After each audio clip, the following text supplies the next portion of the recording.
Have any questions? Mr. President, you mentioned that you were at the meeting with the generals on Iran. You rejected a deal from Iran over the weekend. Can you tell us anything about that proposal and what, if any, effort will be made to break this deal? It was just unacceptable. You know, a lot of people said, well, does he have a plan? Yeah, of course they do have the best plan ever. I mean, Iran has been defeated militarily, totally. They have a little left. They probably built up during this period of time. We'll knock that out in about a day. But I have a plan. You know, it is a very simple plan. I don't know why you don't say it like it is. Iran cannot have a nuclear weapon. They're very dangerous. They're very volatile.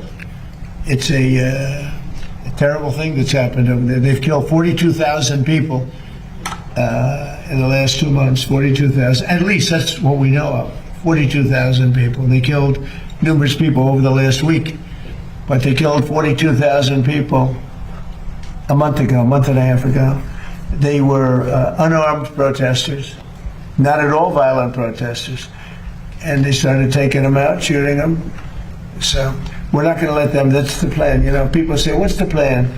The plan is very simple. The blockade, first of all, was a part of military genius, just like Venezuela was military genius. We have the greatest military in the world by far, and we're stocked up with great ammunition. We have much better stuff than we did 2 months ago when we first did the attack, which knocked them for a loop.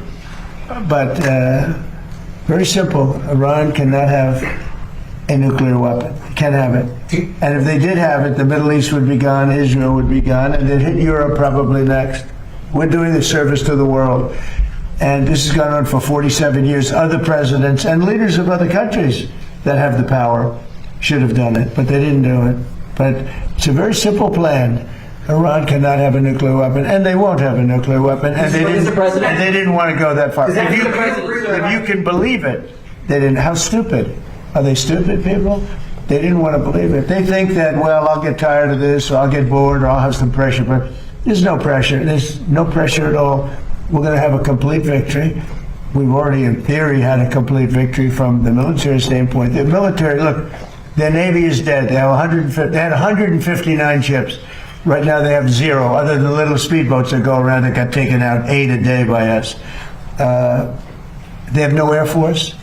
They have no anti-aircraft. Now, they probably put the shoulder jobs into service over the last 3 weeks, probably. But essentially, they have no anti-aircraft, they have no radar. And frankly, their leaders have been killed at the first level, second level, and half at the third level. And then they come back and they want to negotiate, and they give us it's a stupid proposal. And nobody would take it, although Obama would have taken it, Biden would have taken it. What they took was far worse. So we stopped them twice. We stopped them when I terminated the worst deal probably ever made in the history of our country in terms of defense. That was the Iran nuclear deal by penned by Barack Hussein Obama. That would have given Iran a nuclear weapon within a year.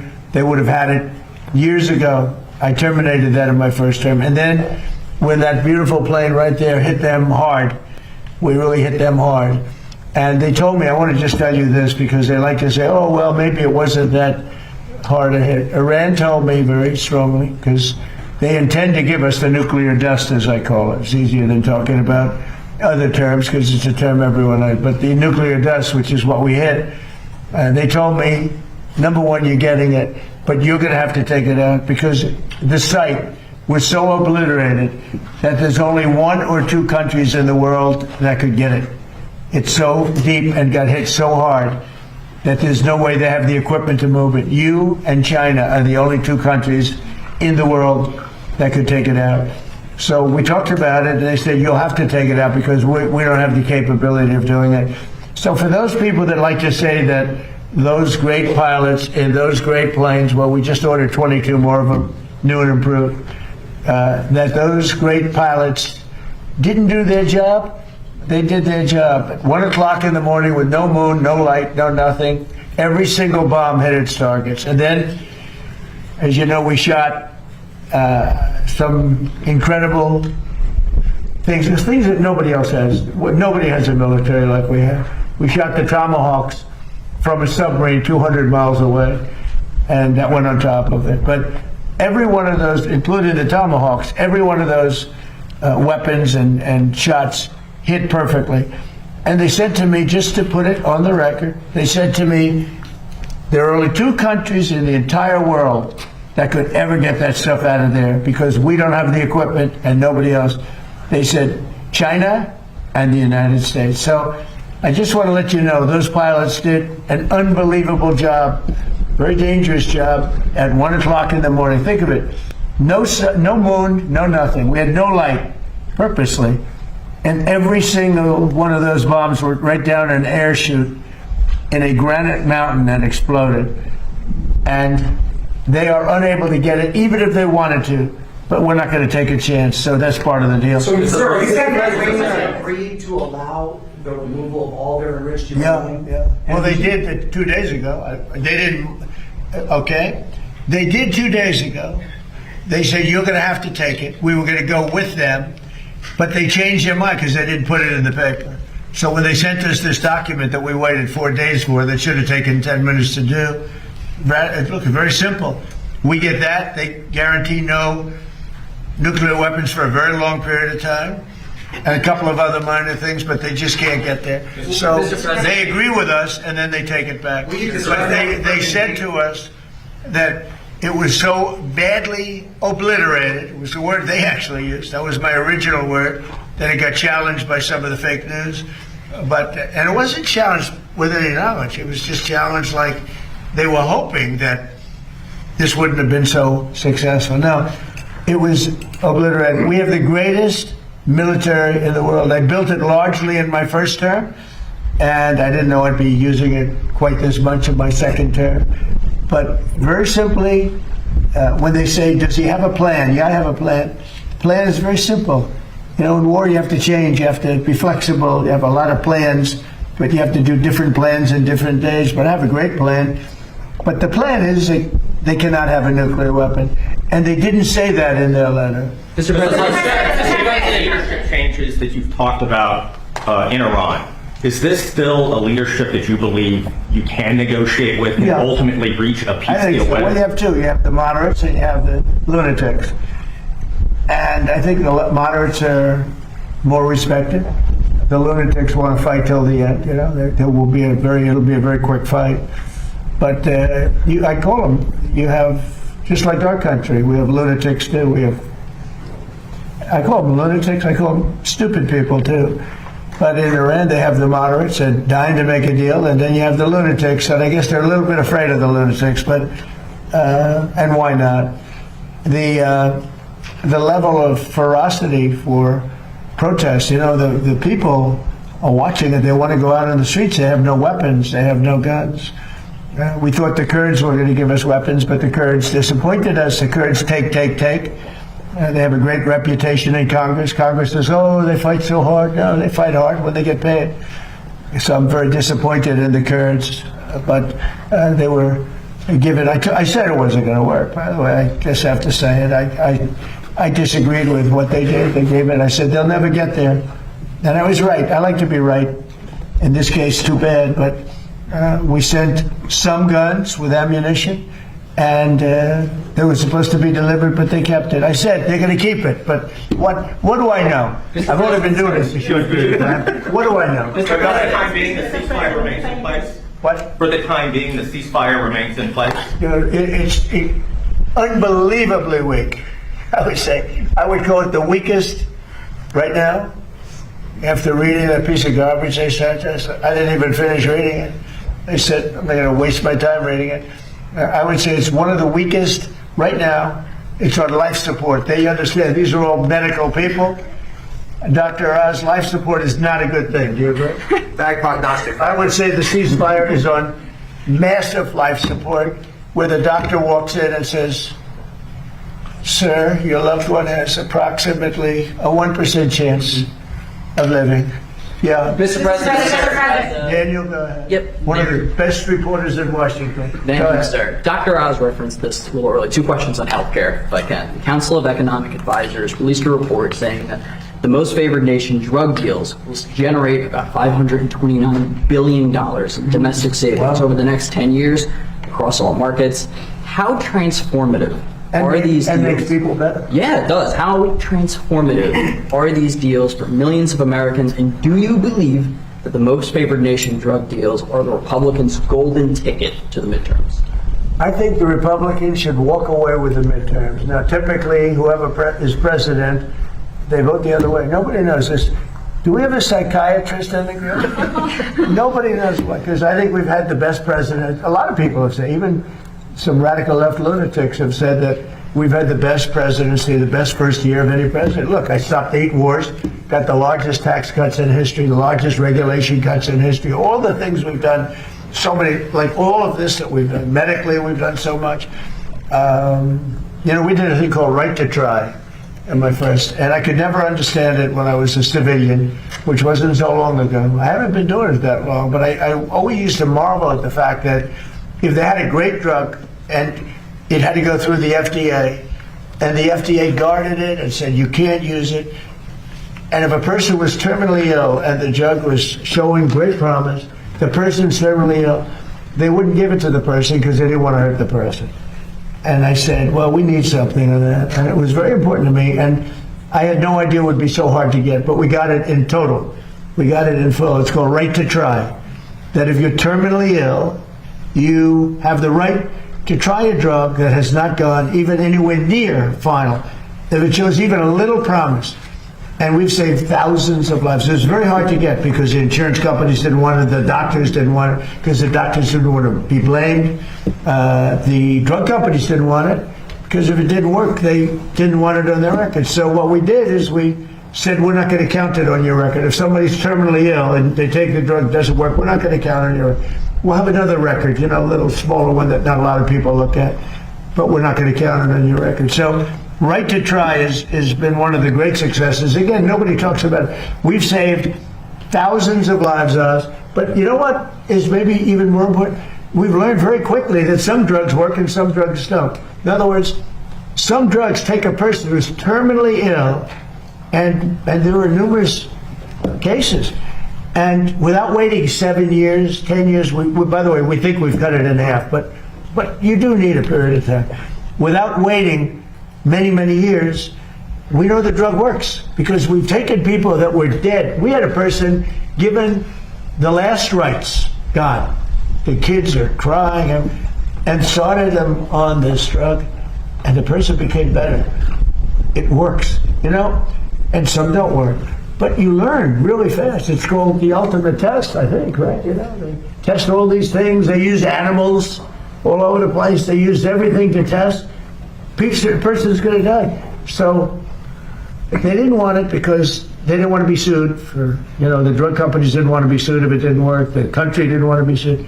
So I got everybody into a room and I said, we're going to do this, but if anybody uses it, they have to sign a document. They sign a very strong document that they're not going to sue the doctor. They're not going to sue the country. They're not going to sue the manufacturer, the pharmaceutical company. They're not going to sue anybody, but we're going to give it a shot. It has been, Right to Try has been so successful. It's been amazing. Nobody talks about it, but everyone knows how successful. Mr. President, there was a young man that we visited on, actually in Los Angeles, who was taking advantage of this program. Katie actually spoke to him by phone. It's from Alabama. That he reached out to you directly, and this is the same program that benefited him. And just to put numbers on the Council of Economic Advisors, it's between 500 and whatever it was, 30 million that you said, and $700 billion in savings. So we estimate that $600 billion in total savings, and the impact on the American people, Mr. President, is 1 in 3 Americans leave a drugstore without their medication because they can't afford it. Even though they got a doctor's prescription, they know they can make a difference in their lives. That will no longer happen with the most favored nation drug pricing. And we're giving drugs like which, as you call it, the fat shot, the weight loss drugs to all beneficiaries of Medicare. Every senior in America can get them for $50 starting on July 1st. These are just inconceivably good prices, and they're so good, in fact, that we actually save the taxpayer money by reducing the downstream effects of obesity, diabetes, and hypertension. Mr. President, all possible because you took brave action. And again, the quick question we should be asking ourselves is why did this happen a decade ago? Katie, what do you think about that young man? That he is he has a new lease on hope, and it's because of you. I talked to his parents, and they said, we feel so good about our country that we literally have the president and Dr. Oz and Secretary Kennedy doing everything possible to give our son a fighting chance. They said before, no one was listening, but you, Mr. President, took action. And Will Roberts, he is such a great young man. Well, Right He's to Try inspired is- so many people. Nobody talks about We're with it. him. Thousands of people, but it's also like this incredible laboratory of people they're finished, they're terminally ill, they're not going to live, and we weren't given. And this went on for years. This went on. Madam Secretary, you're doing such a good job with prices, agriculture. How's the beef doing? We got to get the beef down. We're working on it. It's the only thing, we got to get the beef down. But becoming more affordable. this was so incredible because, and I marveled at it for 30 years. I'd say, why? I'd have friends that were terminally ill. You'd meet people. They were really in bad shape. They weren't going to make it, and they couldn't get a drug that looked like it was going to work. They couldn't get it. They asked me to get it. You have contacts. Could you get it? Couldn't get it. You go to jail if you get. And they're going to die. They'd die 3 weeks later, 4 weeks later. And we're saving a lot of people that were gone, that were terminally ill. And what we're doing is producing almost immediately. You can almost immediately approve these drugs. But it was very, look, legally it was a disaster because everybody would be sued. The problem is somebody would die, and then they blame the drug, and then the drug company gets sued, the doctors, the country gets sued. A member of the family goes crazy, and you're settling for millions of dollars because you killed somebody that was going to be dead in 2 weeks. So I did that, and I'm very proud of it. The other thing, doctor mentioned the fat drug. So think of it, $87 it would sell in London, and $1,300 in New York for the exact same box, made, I won't name the company, made by the same company in the same facility. $87 in London, $87 in Heidelberg, $87 in Paris, $1,370 in New York. And this went on for a long time. And I want to say, he could be a famous guy. He's begging me not to release his name. He's a very highly neurotic, very fat, sort of a fat slob, I would call him. But he's a brilliant man. We know many of those people. He's a brilliant guy, actually. But he said, President, what the hell's going on here? He didn't need the money. He's rich as hell. But he just couldn't understand why he had to pay so little in London. He went to London, and he couldn't understand it. He said, this is crazy. And it actually motivated me in a certain way because he was very smart. He did a study. He actually sent his people, and he traced this medicine, and he found out it was, the box here is the same box as he had in New York. It was made in the same plant, and it cost 10 times more here than it did in London. And that there are worse stories than that. And I said, that's it. It's over. We're going to do it. That got me really motivated. He's begging me not to release his name because he is a well-known person. And I so destroyed his reputation in terms of his physicality that he just doesn't want me. I said, you've had a big impact on medicine because you got to be better than any normal person could have, He said, no, I don't want to. Okay, yeah, please. What do you hope to get out of the summit in China, and how much has the war in Iran changed the agenda? Look, I have a great relationship with President Xi. We're doing a lot of business, but it's smart business. We used to be taken advantage of for years with our previous presidents, and now we're doing great with China. We make a lot of money with China. I have a great relationship with President Xi. And I think you can see that with the fact that in Hormuz, they get a big percentage, 40% of their oil from Hormuz. There's been no ships coming in, no nasty ships coming in that we end up in skirmishes with. He'd like to see it get done. He doesn't want to see, I'll tell you what, look, I respect him a lot, and hopefully he respects me. He didn't respect our previous government, that I can tell you. The guy couldn't talk. It was ridiculous how that ever happened. Our country was hurt so badly the last 4 years. I say it all the time. It was the king of Saudi Arabia, but everybody says we were a dead country a year and a half ago, and now we're the hottest country anywhere in the world. And you know that better than anybody. You see that. Olivia sees that. You see it in the numbers. Look at the numbers. Look at the stock market. The stock market is now higher than it was when this war started. So I thought that would go down 20, 25%. It was fine. You know, I'm willing to say a terrible expression, take a bullet. It's a terrible expression, especially when it's used by me. But I am. I'm willing to take a bullet for the country. And I said, look, the stock market's going to go down, but we're going to have a threat of lunatics having a nuclear weapon. I deal with them. I say it to them. I say, you people are crazy. I deal with them. They talk differently. I say, you're crazy. You're crazy people. You're nuts. You're not having a nuclear weapon. They think they can talk me into it, and they don't do very well with it. But they know how I feel. They can't have a nuclear weapon. They would use it within an hour after getting it. If the Obama deal wasn't terminated by me, they would have had it 6 years ago. And they would have used it immediately on Israel and also the rest of the Middle East. You saw that when they started shooting rockets. Nobody thought Saudi Arabia and Qatar and UAE were going to get hit, or Kuwait, Bahrain. I think it was a tremendous strategic mistake, and they wasted those missiles. We have the Patriots that knocked them down every time. You know, I told the story. We were shot at one of our great assets, happened to be a ship, a great ship. 111 missiles going at very high rates of speed, sophisticated equipment. And you know, that's all they did is build missiles. They had thousands of missiles. Who does this except for people that are looking for trouble?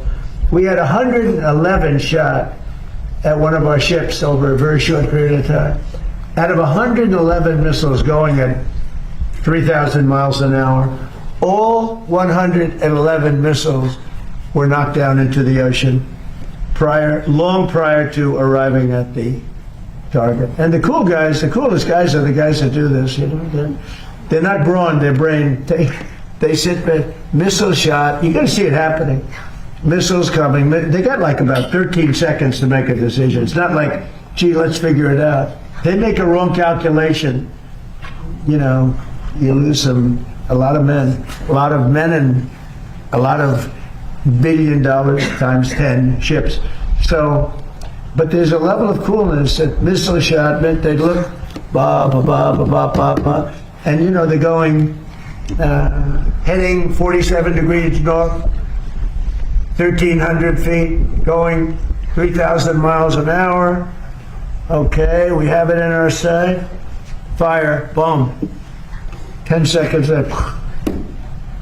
Let me tell you, they need smart people. These people are smart. And they're so smart that they're cool. You know, under the calculations, for some people are very tough. For other people, not so tough. There's, you know, about 1%. There's not too many. There's not too many people around like that. I say, a lot of times I'll call these gunners because they're phenomenal geniuses. You know, where did you go to school? I went to MIT. Where did you go to school? I went to the best schools. Smart. Got to be smart. We have the greatest military in the world. Okay. Mr. President, back to motherhood. Your one big beautiful bill. I like that. Because this is about motherhood, not about the beautiful country of Iran. Go ahead. Yes, thank you all for being here. Your one big beautiful bill defunded Planned Parenthood for 1 year, but that expires on this July 4th. Would you like Congress to use reconciliation? Well, we'll see what happens. Congress is now negotiating. We've been very good for the people that want it, for the people that are here, and we'll see how that goes. It's been a very thorny, to put it mildly, it's been a very thorny issue. It's all under negotiation right now. Yes, ma'am. Would you like to see that defund? Go ahead, please. Thank you, Mr. President. What do you think about the handling of the hantavirus by the U.S.? I think fine. Do you regret withdrawing from the WHO? Given No, I'm glad. So we were paying the World Health Organization $500 million a year. Look, it's a lot of money, but in the overall scope, it's not that much, but it's a lot of money. And we weren't being treated well, and they were making the wrong diagnoses. I was the one that said it came from Wuhan. They didn't say that. They refused to say that because they were totally owned by China. So I was saying it came from Wuhan. They didn't want to say that. Now it's turned out, I think it's been conclusive that it came from Wuhan. But I said that on the first day because I saw satellite pictures with body bags all over Wuhan, literally all over Wuhan. So I said that they lied to me or they didn't know. So we were paying for, let's say, 350 million people. We were paying $500 million a year to the World Health Organization. That's a lot of money. What the hell are they going to do with that kind of money? And China was paying $39 million a year for 1.4 billion people.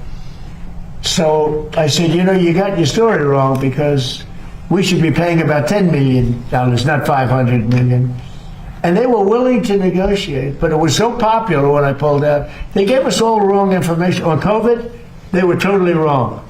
And I looked today and I saw the same doctor that was there. He's a good politician. I don't know how the hell he kept his job, but he was there telling us about this.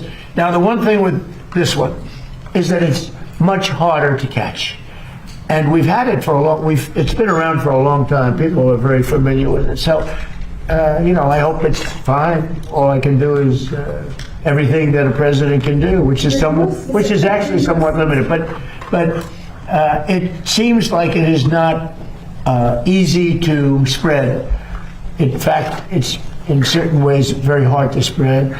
It's been, we've lived with it for years, many years, and we think we're in very good shape. We're very careful. And Nebraska has done a fantastic job. They have a place there that those doctors are unbelievable, the job they've done. Yeah, please. Mr. President, are you going to suspend the federal gas tax? Yeah, I'm going to reduce until let me tell you, as soon as this is over with Iran, as soon as it's over, you're going to see gasoline and oil drop like a rock. Going to be dropping down like a rock. I mean, already, look, just on the basis of, you know, things have happened. When it first came about, 20% of the oil came out of Hormuz. That's a lot. But, you know, with time, it's like they go into Texas, they go into Louisiana, they go into Alaska, a lot of Alaska. Alaska's, you know, sort of, it seems like very far away from Asia, but it's actually a relatively short trip by comparison to other locations they have to go to get oil. And they go into Alaska.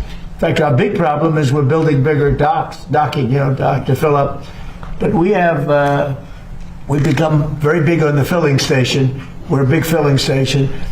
And what's happening is, when people heard about losing Hormuz, they said, oh, it's genius. They're finding other locations. And some of those people, I spoke to them, companies and countries, some of those people are going to continue to go to Texas. They like it better. They said it's an extra 45 minutes. They like it better. And it's sort of amazing, you know, it found its way. So a lot of people thought oil would go to $250, $300. It's not. I mean, today it's at less than 100. Think of that. Now, when this ends, you're going to see it drop like a rock. How long are you going to suspend that tax for then? Till it's appropriate, yeah. It's a small percentage, but it's still money. Yeah. President, do you still believe a diplomatic solution is possible with Iran, or do you only have military options left? No, I think it's very possible. Look, I've had to deal with them 4 or 5 times. They change their mind. They're very dishonorable people. The leadership. Don't forget it's a 3rd level. The 1st level is gone. They were unreasonable. The 2nd level was more reasonable. The 3rd level, nobody wants to be president, you know? They say, who wants to be president? There's nobody raises their hand, you know? But they change their mind. I've had that in business many times. The mind changes, you call them. These people that you make a deal, and then the next day they send you a document that takes 5 days to get there when it should have been there in 20 minutes. You know, it's a pretty simple document. They will never have a nuclear weapon, yeah? Thank you, sir. I was speaking with Claire Lai this morning. She's the daughter of Jimmy Lai, and she told me that she's been praying and hoping that you'll be the one that brings her dad home. She says of any administration, she thinks you're the one that could do it. Do you think said Jimmy Lai? Jimmy Lai's daughter. And there's another gentleman, a minister, pastor, as you know. I'll bring them both up. I brought it up before. Jimmy Lai I brought up. The other one I just heard about this morning, actually. And I do bring that up. You know, we've gotten, I don't know if you've been reading, John Cole, who's a great lawyer. He was a tobacco lawyer. Great guy. I won't say he's an older guy because he may be offended by that, but he is. He's a little older. He's a little older, and he's a wise man, actually. Made a fortune with the tobacco. He did the first tobacco lawsuit. And he's a great man, and he's brought back hundreds of people out of various Belarus. You know, you read about that. We had, and the leader has been fantastic. But somebody has to ask him. Biden never asked, we asked.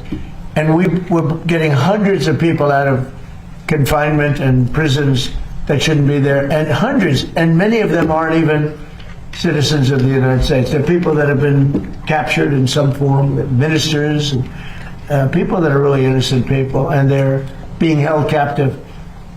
And I bring up Jimmy Lai. Now, Jimmy Lai, he caused a lot of bedlam. I don't know. It's like saying to me, if Comey ever went to jail, would you let him out? It might be a hard one for me. Does that make sense? It might be a hard one, because he's a dirty cop. But Jimmy Lai isn't that way. But Jimmy Lai, he caused lots of turmoil for China.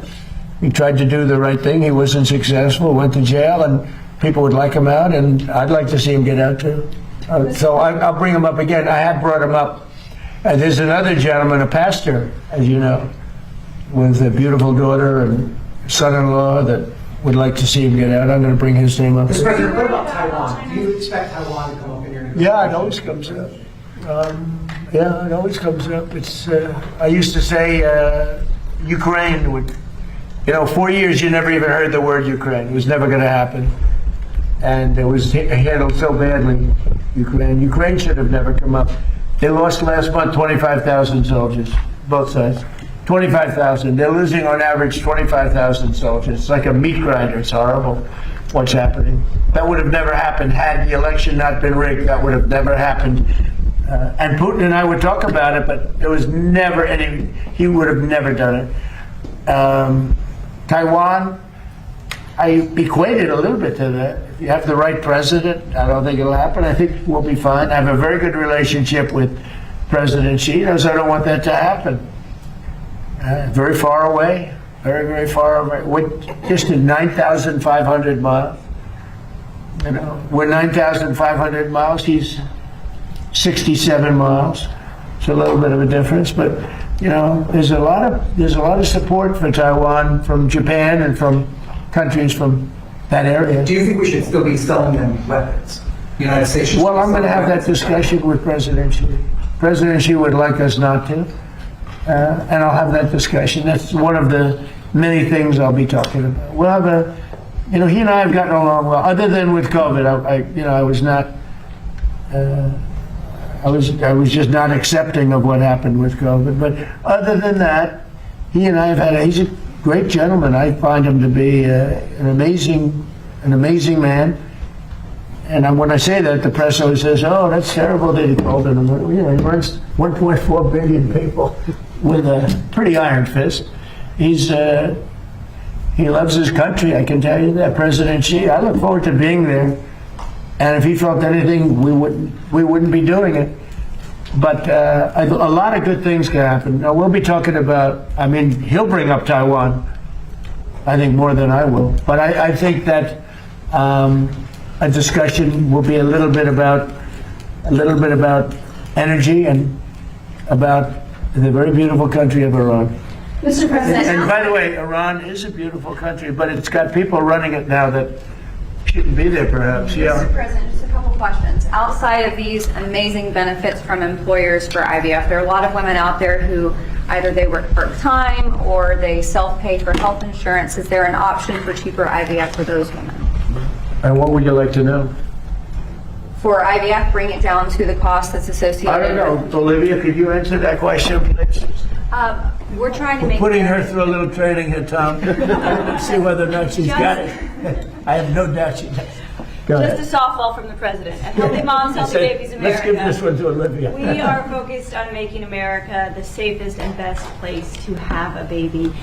The IVF question, I think you'd probably be better hit by Senator Britt and Dr. Fink and others. Yeah, so what we're trying to do is obviously make sure that people have greater access and the affordability goes down. We did that obviously with what you saw from the president last year and the 2 different announcements he made. We've seen, over thousands of people have more access with regards to affordability. I think we've saved about $15 million, but we know that this is going to go up to the tunes of billions of dollars with what we're doing here. With being able to allow employers to do this, we think it will ultimately drive down to each and every person. So that is the point. The more that people are able, we want to get, as Secretary Kennedy said, we want to get to root causes as well. So we want to make sure that we are treating the entire issue, not just putting a Band-Aid on it and moving on. We want people who want to bring life into the world to have that opportunity. We do believe that this will do that. So a combination of allowing this to be available, but then also the affordability element. I think it's down, as he said, some of these drugs down 80% from a year ago, some down 40% over a year ago. So it's a really exciting time, and we do think that this will ultimately be able to reach all Americans. But a lot of people don't realize it's available. I spoke to people, they don't know about the Trump, they don't know about any of these things that, where you're saving so much money, where they can actually afford it. When you get prices down to just a tiny fraction of what they used to be, that's one of the reasons I don't need it for myself. I get enough publicity. But I needed to inform the public. A lot of people, like your question's a good question, but a lot of people don't know IVF and so many other things that could help them, that they assume it's so expensive, it's not within their price range, and they're not going to be able to afford it or even think about it. And then they hear about these numbers. And in addition, there's some help that we give them beyond even the low numbers. Mr. President, only 1 in 3 Americans know what TrumpRx.gov does. It would be a great service. I know he kids you a lot about this not getting reported on appropriately, but there is no excuse to buy a drug in America and not check TrumpRx.gov just to make sure you're getting the best price. Think of it as a transparency site. And sir, we've got tens of millions of people who are going to it, but there's hundreds of millions of Americans. So we have got to get Americans to realize. You mentioned fertility. Fertility drugs are probably a third of the cost of the entire process. For those to drop by 90% dramatically changes the equation. And there are private companies who are now taking advantage of the whole group of individuals who can get access to fertility medications and the treatments that go with them. And as the services get better, we make them more affordable, we'll have more Trump babies. Yeah, and we hope that lays the groundwork, though, so that anyone has an ability to receive these. And also remember, this is all on moms.gov as well. Yeah. That's one thing we're trying to do, is make sure that we're pushing people to all of these resources, because when you either want to have a child or you find out you have a child, sometimes that's a very exciting thing. Sometimes, you're a little overwhelmed. We want all of those resources to be in one spot so that we can help these women in their journey to motherhood. And when people hear how inexpensive it is relative, they can't even think about it. Now all of a sudden they say, I can afford that. And they get help also in affording it. There are ways of getting help to afford even those low prices. How about one more last question, please? Thank you, Mr. President. What do you say to infectious diseases experts who say they're worried the country may not be prepared to deal with something like hantavirus because of all the HHS, funding and staffing cuts? Well, I think we take care of that. Do you want to answer that? It's just not true. Jay Bhattacharya has taken this task on. Secretary Kennedy is involved with them. You can speak to perhaps even better than, frankly, best in the room. But the country is prepared, the CDC is focused on it. And the agency is well aware of the opportunities to actually treat this problem, not just try to prevent it in the future, but treat if it happens now. Secretary? Yeah, we've had CDC teams on it from day one. I was speaking with the University of Nebraska since the second day of the outbreak. I was speaking with Governor Pillen of Nebraska. We had a CDC team at Tenerife. We had airplanes ready to take the patients, the 17 patients, off the vessel and transport. 2 of them went to Atlanta. One of those was symptomatic.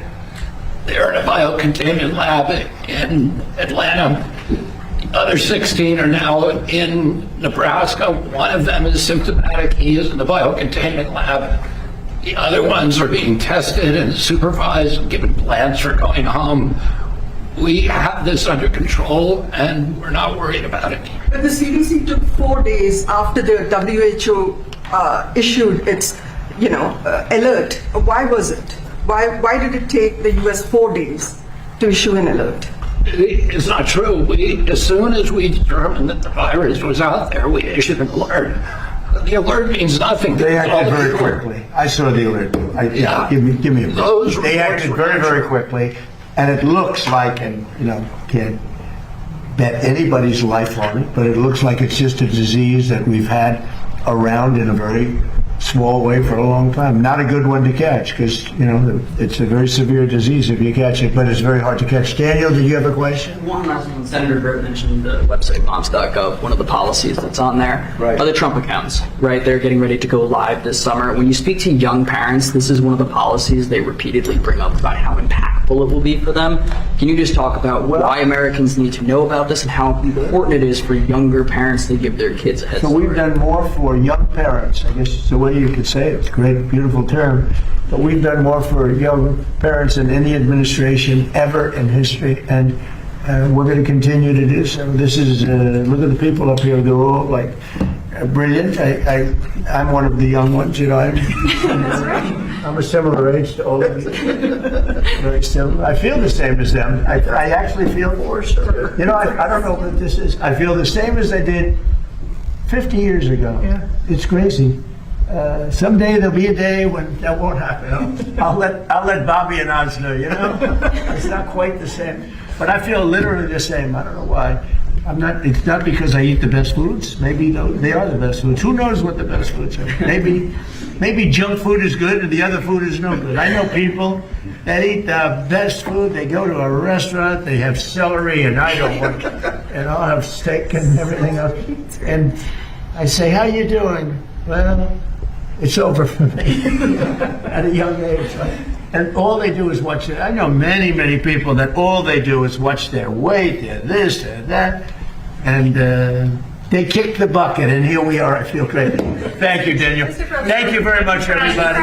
Have a good time. Thank you, Press. Pulitzer Prize. Thank you, Press. Thank you, Press.